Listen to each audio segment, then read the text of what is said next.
What if true freedom has nothing to do with choosing whatever you want, and everything to do with understanding why you want what you want? What if most of the suffering in your life is not caused by events themselves, but by the way your mind reacts to them? Baruch Spinoza offers a vision of human existence that is radically calm, profoundly rational, and quietly transformative. He does not speak in slogans. He does not promise emotional highs or instant breakthroughs. Instead, he offers something far more enduring: clarity. And for Spinoza, clarity is not cold or detached. It is compassionate. It is the foundation of inner peace, emotional stability, and a life lived without unnecessary inner struggle.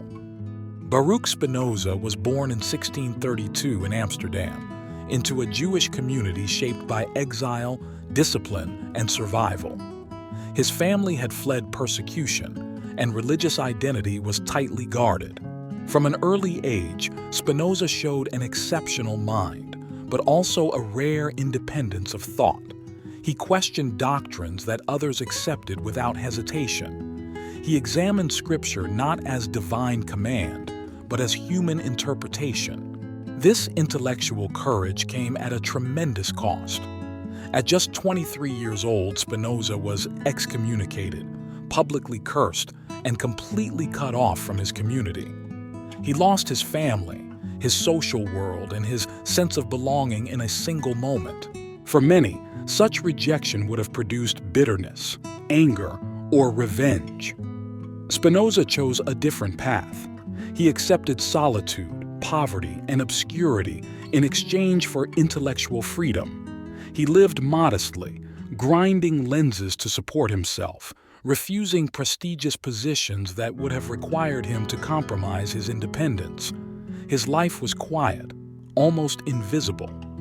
Yet, within that quiet life, one of the most powerful philosophies of freedom ever conceived was born. Spinoza did not rebel against the world. He sought to understand it completely. At the core of Spinoza's philosophy lies a single, radical idea: reality is one unified whole. There is not a separate realm of spirit and matter, God and nature, mind and body. Everything that exists is an expression of the same infinite substance. God is not a personal ruler who intervenes, rewards, or punishes. God is nature itself, the totality of existence unfolding according to necessary laws. This means that nothing happens by accident. Nothing exists outside causality. Every event follows from what came before it. For many people, this idea feels threatening. If everything is determined, where is freedom? Where is responsibility? Where is meaning? Spinoza's answer overturns our usual assumptions. Freedom does not mean being free from causes. That would be chaos. Freedom means understanding the causes that move you, rather than being blindly driven by them. The more you understand yourself in the world, the less you are a slave to impulse, fear, and confusion. Spinoza believed that most human suffering comes from inadequate ideas, partial, confused, or distorted understandings of reality. When we do not understand why things happen, we interpret events emotionally. We personalize them. We blame others. We imagine injustice. From this confusion arise anger, resentment, jealousy, guilt, fear, and despair. These emotions are not moral failures. They are natural consequences of limited understanding. Spinoza's philosophy is not about condemning emotion. It is about transforming it. One of Spinoza's most important distinctions is between passive and active emotions. Passive emotions are reactions, states we fall into when external events affect us in ways we do not understand. Active emotions arise from adequate understanding. When you clearly see why something affects you, the emotional experience changes. It becomes less violent, less consuming. You regain agency. You are no longer dragged by emotion. You are informed by it. Spinoza famously argued that we do not desire things because they are good. We call things good because we desire them. This insight cuts deeply into how we judge ourselves and the world. When you realize that your values are shaped by your emotional constitution, not by absolute standards, a great deal of inner conflict dissolves. You stop demanding that reality conform to your preferences. You begin to examine your preferences themselves. This is why Spinoza saw reason not as the enemy of emotion, but as its ally. Reason does not suppress feeling. It reorganizes it. It brings coherence where there was chaos.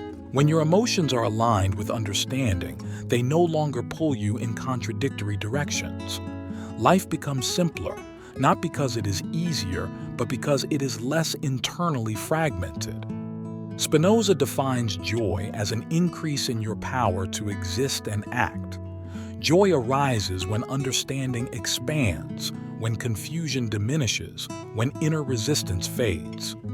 Sadness, by contrast, is a decrease in power, often caused by false expectations, unmet desires, and resistance to what is. Happiness, in Spinoza's sense, is not excitement or pleasure. It is stability. It is the quiet satisfaction of living in accordance with reality. One of the most liberating aspects of Spinoza's philosophy is his approach to other people. He believed that hatred is born from misunderstanding. When you see others as free agents acting from pure malice, anger thrives. When you understand that people act from their nature, their conditioning, their limitations, anger loses its grip.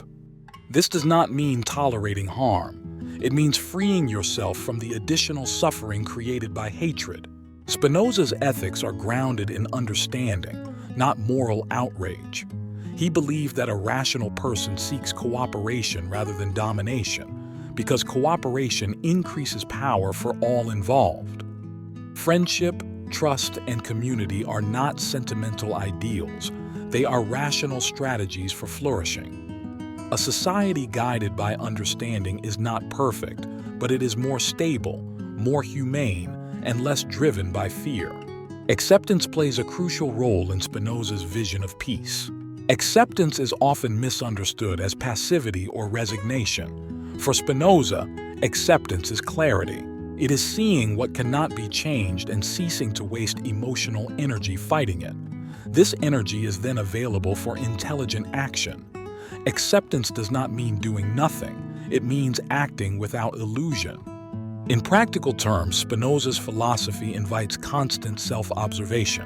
When anger arises, ask what expectation was violated. When envy appears, ask what comparison you are making. When fear dominates, ask what future you are imagining. This inquiry weakens emotional reactivity. You move from being inside the emotion to understanding its structure. Spinoza also rejected the idea of guilt as a useful emotional state.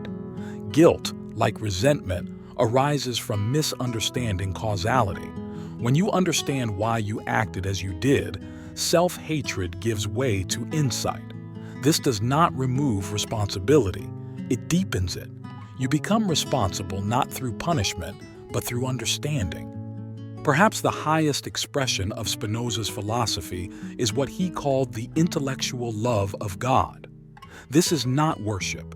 It is appreciation. It is the calm recognition that everything belongs to the same order, that nothing is personal in the way we imagine, and that reality does not oppose us. In this recognition, resentment fades, gratitude emerges, and peace becomes possible. This is where Spinoza aligns perfectly with the idea of an easy life. The easy life is not a life without challenges. It is a life without unnecessary inner resistance. When you stop fighting reality, when you stop interpreting everything as a personal attack, when you stop demanding that life be different from what it is, something remarkable happens. The inner noise softens, the mind settles, life feels lighter. To live like Spinoza is to replace judgment with curiosity, blame with understanding, and emotional chaos with clarity. It is to see yourself not as a victim of circumstances, but as part of a vast, intelligible whole. And in that perspective, freedom emerges, not as control, but as peace. As this reflection comes to a close, take a moment to notice where you are resisting reality. Which emotions are asking to be understood rather than suppressed?